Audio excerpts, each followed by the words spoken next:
வா வா படி கால் கேக்குது படி வா அம்மா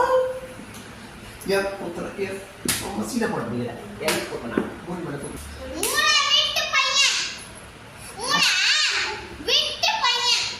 நீ நீ பேத்தி என்ன பேத்தி நல்ல பேத்தி அப்ப மத்தவங்க எல்லாம் நல்ல பேத்தி இல்ல நல்ல பேத்தி